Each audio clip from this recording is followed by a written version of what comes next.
saja. Mari kita arahkan hati kita, pikiran kita, fokus hanya kepada Tuhan. Rindukan Tuhan lebih lagi. Mari membawa hidup kita, hati kita di hadapan Tuhan. Terima kasih Tuhan Yesus. Mengucap syukur Tuhan karena pagi hari ini Tuhan kami boleh ada di tempat ini. Itu semua karena anugerah-Mu saja Tuhan. Dan di tempat ini Tuhan, Engkau saja Tuhan yang dimuliakan Tuhan, diagungkan di tempat ini. Biar setiap kami Tuhan boleh memuji dan mengucap syukur karena anugerah-Mu Tuhan di dalam hidup kami. Terima kasih Tuhan.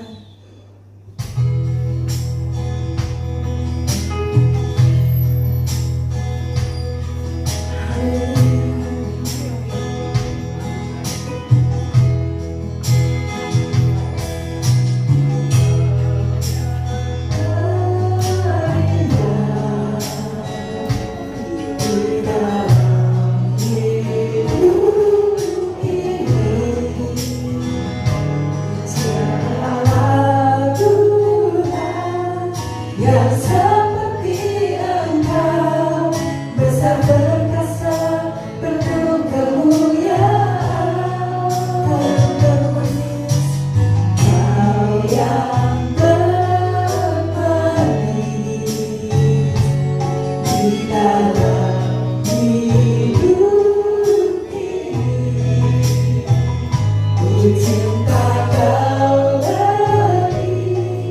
dari segala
ya untuk Kalvari Kids bisa ikut ke Alin ke atas ya.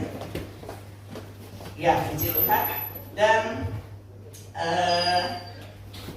kita bersyukur ya pagi hari ini kita bisa berkumpul. Saya juga mau menyapa yang menyaksikan secara live. Mungkin di rumah ada yang tidak bisa hadir di ibadah atau karena sakit. Saya percaya Tuhan akan menjamah dan memberikan kesembuhan ya. Puji nama Tuhan. Kita akan masuk dalam firman Tuhan, saudara. Dari puji-pujian juga mengatakan bahwa Dia adalah Yesus yang ajaib, dikatakan sanggup melakukan apapun juga, sanggup melakukan mujizat ya. Bagi yang kita hanya percaya kepada Tuhan dan terus melakukan kehendaknya saja. Saudara, pagi hari ini saya mau berbicara tentang kasih. Beberapa hari yang lalu kita tanggal 14 Februari sebetulnya itu katanya hari Valentine, tapi karena bersamaan dengan pemilu Valentine-nya agak tenggelam ya, walaupun saya lihat masih saling berbagi juga pagi ini. Saya dapat coklat juga ya, puji Tuhan ya. Itu adalah tanda sebagai hari kasih sayang ya, dan biarlah kasih sayang ini tidak hanya di tanggal 14 Februari aja ya, tetapi tiap hari kita boleh saling terus mengasihi, saudara. Kasih yang sempurna adalah milik Tuhan, karena Allah sendiri itu adalah kasih. Dia mengasihi seluruh umat manusia, dan bukti dari kasihnya adalah dengan memberikan anaknya yang tunggal untuk menebus dosa manusia. Itu tertulis di dalam Yohanes 3 ayat 16. Dan dikatakan siapa yang percaya dia tidak akan binasa, melainkan oleh hidup yang kekal. Saudara, mungkin saudara tahu tentang lagu ini ya. Saya coba nyanyiin, maaf kalau jelek ya. Kau begitu sempurna, di mataku kau begitu indah. Kau membuat diriku akan selalu memujamu. Nah, saudara, kutipan dari lagu ini pernah hits di zamannya. Bahkan mungkin sekarang masih sering dinyanyikan. Anak-anak muda sekarang ada yang tahu nggak lagu ini? Pada tahu ya, gitu ya. Jadi agak hits juga nih lagu ini. Dan lagu ini dipakai untuk menyatakan rasa sayang kepada seseorang yang kita kasih atau sayangi. Bahkan ada yang memakai lirik lagu ini sebagai ungkapan rasa cinta pada Tuhan, karena liriknya kan tadi ya, kau begitu sempurna ya. Di dalam dunia ini tidak ada yang sempurna sebetulnya. Kesempurnaan itu adalah milik Tuhan. Nah, ungkapan cinta yang sempurna dalam lagu tadi ya, ditulis lewat lagu ya, dipersembahkan untuk seorang yang dikasih, tetapi terkadang tidak seindah kenyataannya, saudara. Banyak orang yang tidak mendapatkan cinta yang sempurna. Banyak keluarga yang kehilangan cinta dan kasih. Banyak orang yang kecewa karena cinta. Tetapi kabar baiknya adalah kita bisa mendapatkan kasih sempurna tersebut. Tema pagi ini adalah kasih sempurna atau perfect love ya. Di dalam 1 Yohanes 2 ayat 5 kita akan baca bersama-sama ayatnya. 1 Yohanes 2 ayat 5. Dikatakan demikian. Tetapi barang siapa menuruti firman-Nya, di dalam orang itu sungguh sudah sempurna kasih Allah. Dengan itulah kita ketahui bahwa kita ada di dalam Dia. Kunci kita mengalami kasih Tuhan yang sempurna adalah, tadi sudah jelas apa saudara? Menuruti firman-Nya. Oleh sebab itu dipastikan ketika kita mendengar, membaca dan memperkatakan firman sesering mungkin ya, nggak pernah bosan gitu ya, kita akan dituntun untuk terus menuruti firman-Nya. Ketika kita tidak melatih pendengaran kita, mulut kita untuk memperkatakan firman, mendengar firman Tuhan, membaca firman Tuhan, pasti udah dipastikan tidak bisa menuruti firman. Gimana tahu gitu ya? Kuncinya ya seperti itu, sesering mungkin kita mendengar firman Tuhan, membaca firman Tuhan, memperkatakan bahkan ya. Sehingga ketika kita menuruti firman dikatakan sungguh sudah sempurna kasih Allah. Itu tertulis dalam firman Tuhan, walaupun dikatakan ya manusia nggak ada yang sempurna. Memang tidak. Sekali lagi kesempurnaan itu adalah milik Allah. Tetapi kita bisa mendapatkan kasih yang sempurna itu ketika kita menuruti firman-Nya. Firman-Nya yang mana? Firman-Nya banyak. Betul ya saudara ya? Dan mungkin tidak bisa kita turuti semuanya. Tetapi kasih ini menjadi satu ukuran atau parameter, ya, bahwa ketika kita mengasihi maka semuanya akan berjalan dengan sempurna. Saudara percaya? Nanti kita akan baca lebih lanjut, ya. Ketika kita mau menuruti firman Tuhan, kita akan dituntun untuk terus kita mau bayar harga buat Tuhan, buat pekerjaan Tuhan, dan semua dilakukan itu atas dasar kasih, ya. Kasih yang tulus dikatakan. Hati kita terus berpaut dengan Tuhan. Dikatakan ketika kasih itu ada di dalam hidup kita, berarti Tuhan ada di dalam kita. Kasih kita kepada Tuhan pasti akan terpancar lewat perbuatan kita sehari-hari. Ketika kita semakin taat sama Tuhan, sudah pasti ada perubahan di dalam perbuatan dan sifat kita. Itu nanti akan terkonek sendiri. Yang mungkin tidak secara langsung, tetapi tadi saat kita melatih terus pendengaran, ucapan kita, terus mata kita, pokoknya semua fokus sama Tuhan, pasti kasih itu akan terus bertumbuh, ya. Di dalam 1 Yohanes 4 ayat 12 dikatakan, tidak ada seorang pun yang pernah melihat Allah. Jika kita saling mengasihi, Allah tetap di dalam kita dan kasihnya sempurna di dalam kita. Dipertegas lagi, ya. Kita mungkin secara mata jasmani kita tidak pernah membayangkan Allah itu seperti apa, ya. Kita diwujudkan dalam diri Tuhan Yesus yang hidup di zaman Tuhan Yesus bisa melihat, oh Tuhan tuh seperti apa gitu. Tapi kita bukan hidup di zaman Tuhan Yesus. Sekarang adalah zaman anugerah Roh Kudus. Kita hanya melihat wujud Tuhan Yesus tuh, oh kira-kira seperti itu di dalam gambar-gambar yang kita lihat gitu, ya. Tetapi tidak cukup seperti itu. Kita nggak bisa hanya melihat dengan gambar, ya. Mungkin saya contohkan begini, kita satu saat mungkin di momen kayak saya, ya. Sekarang anak-anak saya udah mulai dewasa gitu, udah dewasa dan akhirnya harus berpisah, ada yang kuliah keluar kota, mungkin juga ada anak kita yang harus menikah, terus punya keluarga sendiri. Itu kan berjauhan yang asalnya bersama-sama gitu, ya. Nah kalau zaman dulu mungkin kalau kita kangen sama anak kita atau ya orang yang berpisah sama kita karena tempat yang berbeda, kita hanya bisa melihat fotonya gitu, ya. Tetapi kita kan, kita sayang gitu pasti sama anggota keluarga kita. Tetapi itu nggak terkoneksi. Lain kalau kita berhubungan langsung, ya. Kalau saya bertemu mata tiap hari gitu, kita saling berbagi cerita, itu kasih akan terbangun. Sama seperti sepasang suami istri, ada connect, ya. Itu pasti akan terbangun kasihnya, ya. Jadi tadi gambaran mungkin kita nggak melihat wujud Allah itu seperti apa, tetapi itu dapat direalisasikan ketika kita saling mengasihi, katakan. Kita saling mengasihi satu sama lain, maka Allah tetap di dalam kita dan kasihnya sempurna di dalam kita. Tidak, kasih yang sempurna itu kasih yang tulus dan tidak ada kepura-puraan atau modus-modus tertentu, ya. Dan dikatakan dalam firman-Nya juga, firman yang lain dikatakan bahwa kasih itu menutupi banyak sekali dosa. Tetapi kalau dalam bahasa Inggrisnya dikatakan love cancel the sin. Jadi artinya kasih itu akan membatalkan seseorang untuk berbuat dosa. Karena apa? Ada dasar kasih. Kasih kita kepada Tuhan akan membatalkan kita untuk melakukan sesuatu yang tidak menyenangkan hati Tuhan. Ketika kita mau berbuat dosa, aku tuh disayang sama Tuhan, aku tuh sayang sama Tuhan, aku gak mau melakukan sesuatu hal yang membuat hati Tuhan sedih. Itu ya, love cancel the sin. Walau kita mungkin masih bisa berbuat dosa karena hidup di dalam daging, ya. Tapi kita tidak mau lagi berbuat dosa. Setidaknya kita punya tekad, aku gak mau melakukan hal-hal yang membuat hati Tuhan sedih. Caranya gimana? Kita tidak membuat pasangan kita bersedih, kita tidak membuat anak kita bersedih. Itu gampang diomongin, tetapi sulit untuk dilakukan. Tapi saudara, prakteknya adalah kembali kepada firman Tuhan, ya. Yang jelas, seseorang yang mengasihi dalam hal ini pasangannya tidak akan membuat pasangannya kecewa atau sedih, gitu ya. Yang harus jadi catatan buat anak Tuhan adalah seperti ini. Di dalam 1 Yohanes 4 ayat 18 dikatakan, di dalam kasih tidak ada ketakutan. Kasih yang sempurna melenyapkan ketakutan.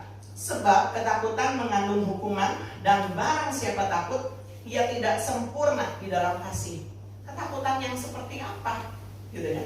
Kok kasih yang sempurna melenyapkan ketakutan? Takut akan apa? Saya akan coba jelaskan. Ketakutan dapat mencekam kita ketika terancam suatu bahaya atau hukuman. Betul ya saudara, ketika saudara dihadapkan terhadap bahaya atau masalah, saudara bisa takut gitu ya. Nah, dalam perjalanan hidup ini ada banyak hal yang bisa membuat kita takut. Tapi saudara, ini yang perlu menjadi catatan. Kadang atau seringnya ketakutan itu muncul karena ketika kita melakukan pelanggaran. Ketika ketakutan itu muncul karena kita berbuat dosa atau berbuat sesuatu yang gak baik gitu ya, kita harus bertobat. Sebab kalau tidak, iblis akan selalu berusaha mendakwa kita. Itu yang menyebabkan kasih gak sempurna. Ada ketakutan-ketakutan. Aduh, aku takut dihukum sama Tuhan. Aku udah melakukan hal yang salah. Itu diintimidasi sama iblis. Kamu mah gak layak ya. Sehingga akhirnya kita terpuruk. Aku mau manusia berdosa. Padahal dikatakan karena kasih Tuhan yang sudah menebus dosa kita. Dia gak mengingat pelanggaran-pelanggaran kita. Ketika kita bertobat, Tuhan putuskan. Bukan berarti gini ya, oh gak ingat dosa kamu yang dulu kamu lakukan. Enggak, tapi udah gak mau diingat sama Tuhan. Dibuang ke tubir laut dikatakan ya. Kasih Tuhan mempersatukan. Demikian juga kita saudara. Kita sebagai manusia yang sudah ditebus dosanya, seringkali kita tidak mampu untuk mengasihi pasangan kita, mungkin orang lain, karena keterbatasan ini, karena ada ketakutan, sehingga kita tidak sempurna di dalam kasih ya. Ketika kita sadar bahwa kita dikasihi Tuhan, sudah diampuni dosanya, kita harus hidup dalam kasih Tuhan. Tanpa kasih semua sia-sia. Bisa saja kita kuat di dalam iman, di dalam pengharapan kita kepada Tuhan, punya karunia-karunia untuk bernubuat sekalipun, yang berdoa untuk orang sakit bisa sembuh, punya kepintaran yang luar biasa di atas rata-rata, tetapi tanpa kasih semua tidak berguna. Itu tertulis di dalam 1 Korintus 13. Kita akan baca ya. Ini juga merupakan ayat-ayat tentang kasih yang terkenal. Tapi seringkali kita melewati bagian demi bagiannya. Dan kita tahu mungkin hafal kasih itu apa ya. Kadang kalau misalnya pas hari Valentine, dulu saya masih ingat ya Valentine, suka bikinin selipan Alkitab. Dikasih itu, kasih itu sabar, kasih itu murah hati, dibagi-bagiin. Tetapi sudahkah kita melakukannya dalam kehidupan kita sehari-hari? Di dalam 1 Korintus 13 ayat 2 dikatakan demikian. Sekalipun aku mempunyai karunia untuk bernubuat, dan aku mengetahui segala rahasia dan memiliki seluruh pengetahuan, dan sekalipun aku memiliki iman yang sempurna untuk memindahkan gunung, tetapi jika aku tidak mempunyai kasih, aku sama sekali tidak berguna. Ini firman Tuhan yang mengatakan ya. Jadi katakan tadi, punya iman yang sempurna loh, tapi tanpa kasih semuanya gak berguna. Kemudian di ayat keempat dan selanjutnya dikatakan kasih itu sabar. Sudahkah kita memiliki kesabaran? Kasih itu murah hati. Sudahkah kita bermurah hati kepada sesama kita? Kasih itu tidak cemburu. Ini paling sulit juga ya. Kalau yang pacaran suka cemburuan kan? Dikatakan kasih gak cemburu. Tapi yang berdasar ya. Ada yang tiba-tiba, aduh terima kasih ya, memang saya agak serak, maaf. Kasih untuk kasihnya. Ya. Kemudian ia tidak memegahkan diri dan tidak sombong. Jadi orang yang rendah hati itu pasti memiliki kasih, ya. Ia tidak melakukan yang tidak sopan dan tidak mencari keuntungan diri sendiri. Orang yang egois berarti nggak memiliki kasih atau kurang kasihnya. Ia tidak pemarah dan tidak menyimpan kesalahan orang lain. Jadi tidak mendendam. Siapa di sini yang suka dendaman? Nggak ada ya. Karena orang yang dendaman berarti belum memiliki kasih. Ia tidak bersuka cita karena ketidakadilan, tetapi ia bersuka cita karena kebenaran. Artinya saudara, kadang-kadang kita suka gini ya. Misalnya kita nggak senang sama seseorang gitu. Misal, tapi harusnya nggak ada ya. Nggak senang. Tapi kalau misalnya orang itu akhirnya misalnya jadi susah, kita suka cita, syukurin lo gitu. Nggak seperti itu saudara. Tetapi dikatakan kita harusnya bersuka cita karena kebenaran, ya, bukan karena kayak tadi misalnya ada yang ketidakadilan atau apa, kita malah bersuka cita. Tidak. Ia menutupi segala sesuatu, percaya segala sesuatu, mengharapkan segala sesuatu, sabar menanggung segala sesuatu. Jadi kesabaran adalah juga kasih. Kasih tidak berkesudahan. Nubuat akan berakhir, bahasa roh akan berhenti, pengetahuan akan lenyap. Ya. Jadi kalau kita lihat tadi, nubuatan bisa berakhir, bahasa roh juga bisa akan berhenti. Ya. Tetapi kasih ini tidak berkesudahan. Sebab pengetahuan kita tidak lengkap dan nubuat kita tidak sempurna. Tetapi jika yang sempurna tiba, maka yang tidak sempurna itu akan lenyap. Suatu saat ketika di akhir kehidupan ini, kasih yang sempurna itu datang, yang tidak sempurna akan lenyap, saudara.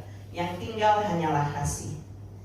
Kita akan lanjut di ayat 11, 1 Korintus 13 ayat 11. Ketika aku kanak-kanak, aku berkata-kata seperti kanak-kanak.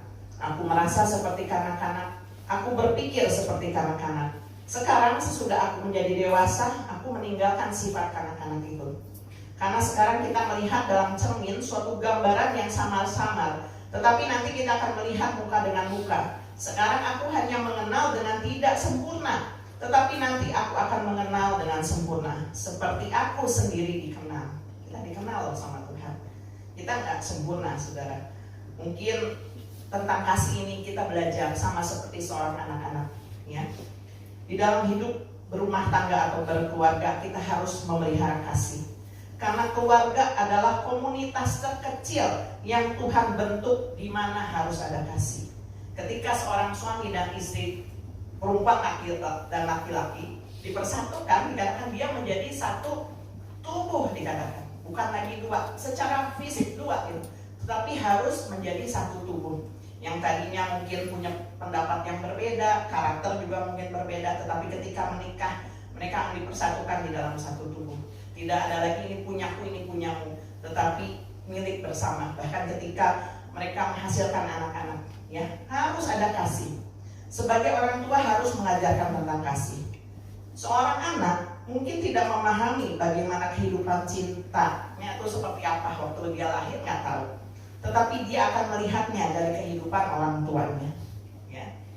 Banyak anak yang sudah kehilangan kasih sejak kecil karena berbagai faktor, dan itu pasti mempengaruhi hidupnya. Ya, banyak faktor, saudara. Mungkin maaf, ada orang tua yang harus berpisah, atau ada yang salah satu meninggal, atau kehilangan kedua orang tuanya sehingga anak tidak mengalami kasih. Ya. Tetapi apapun itu, masa lalu yang sudah kita lewati. Tetapi saat ini ketika saudara sudah mengenal Tuhan dan percaya kepada Tuhan, ya, dan kita tahu bahwa kita ini dikasihi Tuhan, apa adanya kita, dia nggak memandang masa lalu kita. Mulailah kita hidup di dalam kasih. Seberapapun yang saat ini Tuhan percayakan di dalam keluarga saudara, mungkin keluarga kita nggak lengkap. Ada yang mamahnya harus single factor, atau ayahnya sendiri harus mengasuh anak-anaknya, atau bahkan anak kehilangan orang tua. Tetapi ketika saudara-saudara semua menemukan kasih Tuhan ini, ya, itu sudah sempurna, saudara. Jangan mengatakan, saya nggak sempurna, saya nggak punya papa, saya nggak sempurna, saya nggak punya mama, nggak punya orang tua. Ya, tidak, saudara. Tapi ketika saudara mengenal kasih Tuhan, itu kasih yang sempurna. Dan itu juga bisa diwujudkan melalui komunitas seperti ini, saudara seiman. Itulah fungsi saudara seiman. Ya, pagi tadi renungan akurat berkata, ya, kita jangan sampai meninggalkan ibadah. Komunitas yang seperti ini, komunitas yang membangun. Kita bisa saja mengikuti ibadah secara live.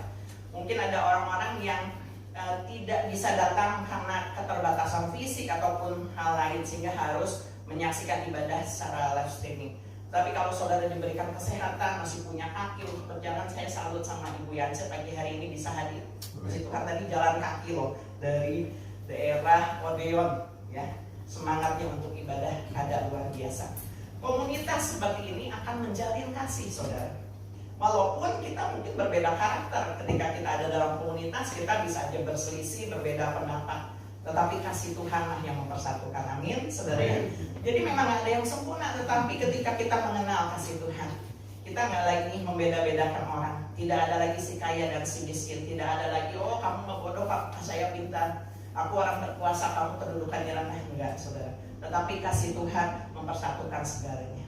Ya, amin ya. Saudara ya, tetap bertumbuh di dalam komunitas. Tadi yang utama adalah komunitas terkecil yang penting di dalam keluarga. Jalin kasih terus menerus ya. Biarlah kita tidak hanya jadi kanak-kanak rohani saja, tetapi akan bertambah dewasa. Yang tadi merupakan gambaran yang sama-sama. Suatu saat kita akan bertemu muka dengan muka dengan kasih yang sempurna itu. Kita nggak tahu sekarang wujudnya Tuhan seperti apa, tetapi praktekkan mulai dari sekarang. Ya, sayangi pasangan kita ya dengan perhatian. Mungkin waktu saat kita pertama kali pacaran, kata-katanya manis ya. Waktu jalan, digandeng gitu. Ya, kalau sekarang masih digandeng nggak? Yang pasangan suami istri atau ngibrit duluan yang satu ya? Itu harus dipupuk ya, seperti hal-hal kecil saudara, hal-hal sederhana dengan perhatian. Mungkin istri menyiapkan makan atau suami banyak hal lah gitu ya. Mungkin kita penuh keterbatasan, tetapi kasih Tuhan ini memampukan kita untuk mempraktekkan kasih ini kepada keluarga, kepada sesama. Perhatian kecil saja itu berharga, saudara ya. Nah, biarlah orang banyak bertemu Tuhan ketika mereka bertemu dengan saudara. Nanti ya, saudara ya. Jadi pancarkan kasih dalam kehidupan kita sehingga nama Tuhan dipermuliakan, sehingga jika ada orang lain yang baru kita kenal atau kita baru temui, mereka akan melihat kok berbeda ya orang ini, karena ada Tuhan bukan kitanya gitu. Bukan karena ini baik enggak, tetapi karena Tuhan Yesus baik sudah menebus hidup saya. Begitu juga dengan hidup saudara ya. Matius 5 ayat 48 dikatakan, karena itu haruslah kamu sempurna, sama seperti Bapamu yang di surga adalah sempurna. Luar biasa saudara. Jadi firman Tuhan ini nggak salah. Memang kita penuh dengan keterbatasan, tidak sempurna. Tetapi ketika fokus kita berubah, kita terus fokus sama Tuhan tadi ya, mentaati, menuruti firman-Nya. Dikatakan tadi di awal kita udah baca firman-Nya. Ketika kita menuruti firman-Nya, sungguh kasih Tuhan itu sempurna di dalam kehidupan kita. Ya, kita menjadi terus disempurnakan. Ya. Kemudian di dalam Matius 22 ayat 37 dan 39, ayat ini juga sudah sering kita baca mungkin ya. Jawab Yesus kepadanya. Ini Yesus yang mengatakan ya, kasihilah Tuhan Allahmu dengan segenap hatimu dan dengan segenap jiwamu dan dengan segenap akal budimu. Jadi ketika kita mengasihi Tuhan, bukan hanya di mulut tetapi hati kita, dikatakan jiwa kita, pikiran kita, semua seluruh kehidupan kita serahkan untuk dipakai untuk alat kemuliaan Tuhan, mengasihi Tuhan lewat perbuatan kita. Dan dikatakan ayat 39, hukum yang kedua yang sama dengan itu ialah kasihilah sesamamu manusia seperti dirimu sendiri. Ada yang nggak sayang sama diri sendiri? Sayang pastinya ya. Walaupun nggak bisa dilihat dari penampilan. Ada yang mungkin ada penampilannya selalu ginding gitu ya. Ginding itu apa sih? Rapi gitu ya. Dan modis gitu. Ada yang mungkin sederhana atau misalnya lusuh gitu. Bukan dilihat dari itu sih sebetulnya, tetapi orang yang mengasihi dirinya, dia tidak akan menyakiti dirinya sendiri dengan hal-hal dengan berbuat dosa, gitu ya. Itu yang utama. Jadi pasti dia akan terus menjaga kekudusan, menyucikan diri. Intinya kembali lagi untuk menuruti firman-Nya. Ya. Jadi ketika menerima teguran dari firman Tuhan, nggak mudah tersinggung. Karena teguran-teguran biasanya dalam komunitas seperti lingkungan gereja itu untuk membangun, bukan untuk menghakimi. Kita nggak boleh menghakimi ya saudara ya. Bedakan teguran. Teguran itu untuk membangun seseorang supaya dia berubah lebih baik, itu kan bagus sebetulnya. Kalau menghakimi biasanya menjatuhkan tanpa ada solusi. Lu mah apa gitu ya, pokoknya ngehina gitu ya. Tetapi perhatikan tegurannya. Jadi oleh sebab itu kalau teguran itu baik adanya, ya walaupun saat kita menerima teguran kita nggak menerima, kita mungkin sakit ya, aduh ini aku sebel nih gitu ya menerima teguran. Tetapi ambil sikap sama seperti Maria, ya dikatakan aku simpan dalam hati supaya Tuhan sendiri yang akan terus bekerja dalam kehidupan kita. Itu tandanya kita terus membangun kasih ya di dalam hidup kita sendiri. Ketika kita sudah bisa mengasihi diri sendiri, oh iya aku harus menjaga nih hidup aku nih gitu ya dari hal-hal yang mencemarkan tubuh gitu. Dikatakan kita pasti bisa mengasihi sesama kita ya. bahkan mengasihi pasangan kita, mengasihi anak-anak kita gitu. Ya. Tahukah saudara bahwa kasih ini juga bisa mendatangkan berkat Allah yang luar biasa? Ketika keluarga harmonis, menjaga kasih, kerukunan, berkat Tuhan itu pasti akan dicurahkan. Amin. Di dalam Mazmur 133 dikatakan, ketika kita hidup rukun, dikatakan itu seperti embun yang turun dari Hermon, ya. Dikatakan itu mengalir dari atas, mengalir berkat itu dari Tuhan, saudara. Peliharalah kasih, ya. Mungkin jika saat ini berkat tersendat, padahal saudara sudah bekerja sangat keras, mungkin permasalahannya karena kasih ini. Jadi kita bisa introspeksi diri pagi hari ini. Kita kembali lagi dikatakan, nggak ada kata terlambat. Segera bertobat, ya, nyatakan, minta ampun sama Tuhan. Tuhan, aku mau terus mengasihi Tuhan dengan segenap hati kita. Terus pacu diri kita, motivasi diri kita untuk menuruti firman-Nya. Yaitu tadi dengan cara mendengar firman sesering mungkin, membaca firman tiap hari, dan juga memperkatakan firman, dibiasain. Kalau mulut kita mengucapkan sesuatu yang buruk, mungkin masih belum keren, dalam nama Yesus. Saya pernah bilang ya, tabok pipinya, ya. Biar ngerasain kalau misalnya, oh itu teh sakit gitu. Apalagi nanti kalau dihukum harus masuk surga, itu menerima hukuman. Tuhan tuh sebetulnya nggak ngehukum. Kalau misalnya nanti akhirnya ada seseorang yang harus binasa, itu karena memang dunia ini sudah ada di bawah hukuman, ya, karena berbuat dosa. Tetapi orang yang mengenal kasih karunia, hidup di dalam kasih Tuhan, dia pasti bisa berubah. Amin. Puji Tuhan. Biarlah kasih sempurna ini, perfect love ini bisa terjadi dalam kehidupan saudara-saudara. Kita sama-sama. Saya nggak sempurna, saya punya keterbatasan, saya bisa mengecewakan saudara. Tetapi sekali lagi, ketika kita fokusnya ke Tuhan aja, kita bisa saling menghargai, saling mengerti. Oh iya, seperti ini, gitu ya. Jadi kasih terus dipupuk. Tadi kasihnya seperti apa? Nanti saudara baca berulang-ulang di dalam 1 Korintus 13 tadi. Yang kasih itu sabar, kasih itu murah hati. Mulai praktekkan, ya. Kalau misalnya nggak terbiasa sabar, sulit saudara. Ya, saya juga masih suka nggak ada sabarnya, tapi dulu lebih luar biasa nggak sabarnya, saudara ya. Tetapi Tuhan tuntun, dikasih permasalahan-permasalahan yang membuat saya dulu pernah bilang gini, Tuhan kasih saya kesabaran. Ini contoh ya terakhir. Tuhan kasih saya kesabaran, kok dikasih masalah ya? Kok dikasih hal yang membuat saya pengen marah, nggak sabar gitu. Tetapi ternyata itu justru tantangannya harus saya lewati, sehingga berbagai hal membuat saya bisa lebih mengendalikan diri gitu ya. Oh, akhirnya saya cuma bilang ini, ya saya mau belajar sabar, nggak minta lagi kesabaran, karena kan dikasih tiap kali bilang Tuhan kasih saya kesabaran, dikasihnya masalah, saudara ya. Tetapi proses-proses kehidupan belasan tahun, puluhan tahun itu terus membentuk saya untuk bisa terus makin sabar, walaupun belum sempurna, saudara. Tapi itu ya, itu yang harus terus dibangun. Itu baru sabar. Yang lainnya tadi murah hati, tidak sombong, itu biarlah saudara sendiri yang nanti berhubungan langsung sama Tuhan ya. Kasih aku semua bumi.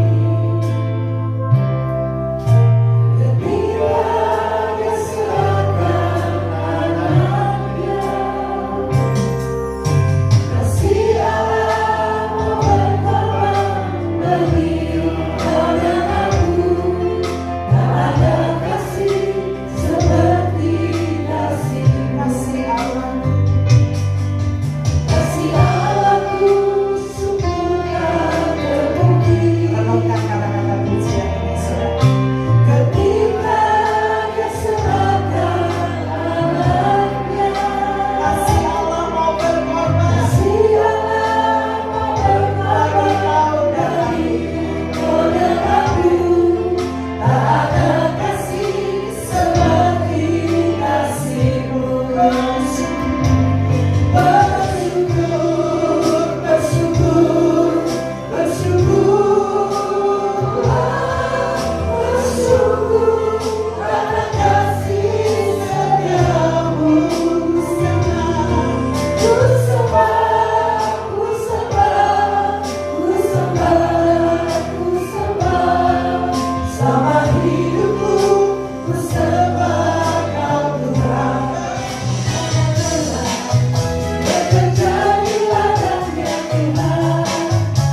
sempurna akan terjadi dalam kehidupan kami. Tuhan berikan kepada kami proses yang luar biasa dalam kehidupan kami, agar kami memiliki kasih yang sempurna itu Tuhan Yesus. Sehingga setiap orang yang kami jumpai di dalam kehidupan kami sehari-hari, mereka boleh mengenal Yesus, mereka boleh percaya kepada Tuhan Yesus, terutama keluarga kami Bapa, supaya mereka semua boleh mengenal Tuhan, mereka semua boleh diselamatkan seperti Tuhan sudah menyelamatkan kami semua. Terima kasih Bapa.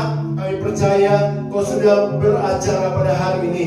Kau sudah menjamah setiap kami yang hadir. Kami percaya Bapa, yang sakit Tuhan sudah sembuhkan, yang lemah Tuhan sudah berikan kekuatan, yang dalam masalah Tuhan sudah berikan jalan keluar dalam kehidupan kami.